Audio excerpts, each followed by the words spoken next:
Hi.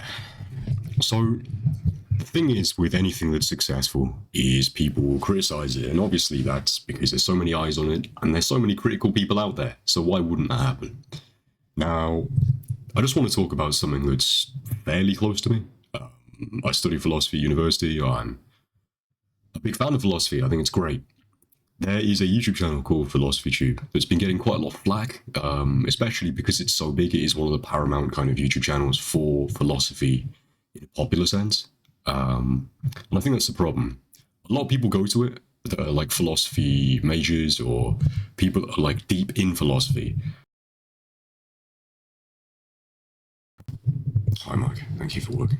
And they criticize it because it's not philosophical enough. It's too populist. And I think that's kind of the point. You know, it's like if you're a historian and you go watch like popular historical videos that aren't particularly in depth, maybe like the oversimplified videos and this kind of stuff, you shouldn't really be going there expecting anything groundbreaking that isn't just generalized and fairly advanced to an extent, but oversimplified in that manner, right?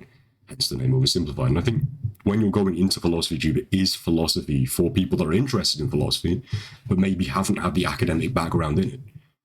So why are you going in there expecting people to be like a super in-depth analysis in a 20-minute video that's covering someone's entire works? You can't.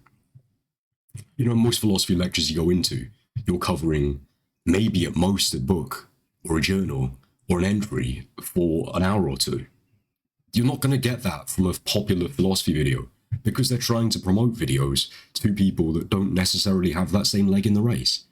It's popular media. It's for entertainment purposes. It's not necessarily for academic purposes in the same way that you'd use it as a reference. And that's the frustrating thing. I think philosophy is one of those majors, or one of those topics in general, that's got a lot of snobbery in it. And I appreciate that because it is quite a easy thing to get into, but quite a hard thing to actually get advanced in because it is so heavy and because it requires so much reading, understanding, and specific terms. Do I think a lot of the specific terms are also kind of nonsensical? They could be described in other ways, and they're just overly complicated to basically sell the course and make people seem more intelligent than they actually are by using words that are not necessarily specified, but are synonyms for other words that already exist, yes. And I think the people that are bashing PhilosophyTube are the kind of people that be like, oh, actually, the first formulation, are you referring to or, you know, any philosophical terms are specific things that exist in the real world. For example, like a premise. Let's be honest, a premise is just a point, right? An argument, a part of an argument, you know, and all this kind of stuff that philosophers use, and I appreciate it. It's specialized terminology. But there is a level of self-gratification, self-promotion on a level that you make yourself feel more important, more intellectual than it actually is. PhilosophyTube is just bringing the people philosophy. There's nothing wrong with it. It's good content.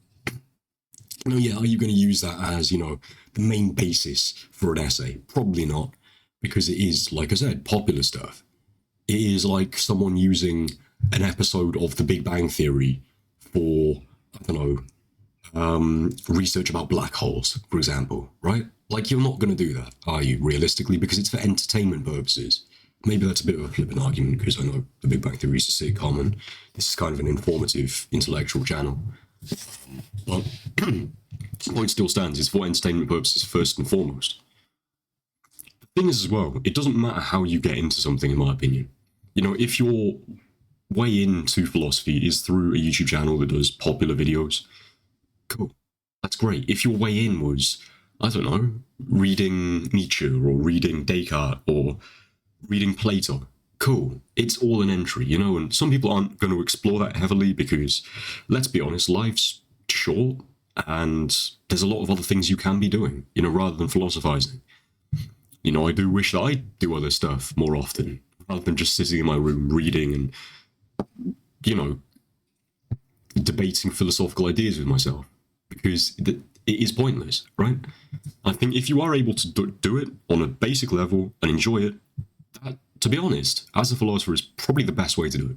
That way you're not rattling your brain too much, you're not making yourself paranoid or frustrated or depressed or, you know, particularly uplifted all those kind of slightly volatile reactions that happen when you do philosophy, or certainly my experience.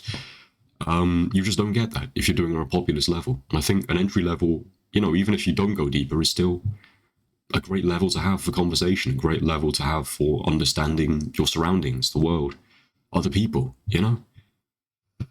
This is my problem. It's not the actual channel itself, but the way it's perceived. And I think some of the abuse is maybe directed because the host is transgender. I don't know if that's a level that some people are just automatically switched off by. Might be, I don't know. Like I said earlier, life's pretty short. If that's something you're upset about, then, I don't know, do something else. Find something else. On this platform where there is so much media, like, I think it's per hour, there's hundreds of thousands of minutes of content uploaded to YouTube. Find something else. Do something else. The world is a big place. There is so many things you could be doing. Why are you spending that time finding something that you aren't going to enjoy, that is going to frustrate you? Why are you then consuming it? And then going out and spreading more negativity? I mean, what is the point? And I get it. As philosophers, we're not particularly happy people for the most part. There is a level of self-hatred I think you have to be a philosopher. But that doesn't mean projecting that onto other philosophers, onto other people, and looking down on them. I think philosophy, like I was saying earlier, is quite an intellectual discipline, but it's overly pushed as a discipline that's intellectual. You don't have to be smart to do philosophy. I think there's a lot of people on the entry-level, middle level of philosophy, and I'm definitely in one of those two, that look down on other people who also philosophize and say, oh, you're not doing it properly, or oh, that's not the right way to do it, and all this stuff. And I think it's sad. I think it's patting yourself on the back while also whipping yourself with the other hand. It's unnecessary, it's childish, and quite frankly, it's completely needless. So this goes for media in general. I made a video about it a few weeks ago, about like music and, elitism in music and how frustrating it is. I think elitism in philosophy is more common, but it shouldn't be, because at the end of the day, philosophy is such a personalized thing.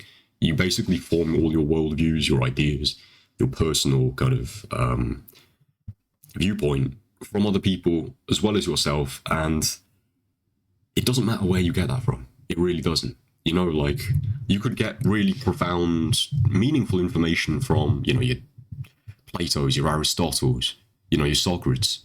But there's a lot of people that also, people are going to laugh at me for saying Socrates, sorry, flipping heck. But, but there's a lot of things that you can get as well from people that aren't world-class philosophers, from people down the pub, from your mates, from your parents, grandparents, uncles, neighbours, maybe even the animal kingdom. I mean, I don't know where you understand the world from.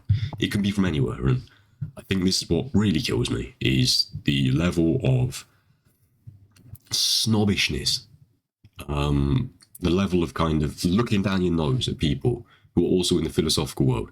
Because you don't have to be a lecturer or a particularly profound writer or someone that's sold loads of papers and is widely regarded by the suits and ties and the, oh yeah, philosophy, yeah, no, very good, yeah, oh, great old boy. You don't need that. That's not what it's about. I think doing that is going to waste your time. It's going to be frustrating for other people to listen to, and it doesn't make you more interesting. It just makes you look like a bit of a knot. So yeah. That's all I had to say. Just get it off my chest. Don't be like that. It's annoying. I've done it before. You don't feel good afterwards. Oh yeah. What's that? Just thank you for watching.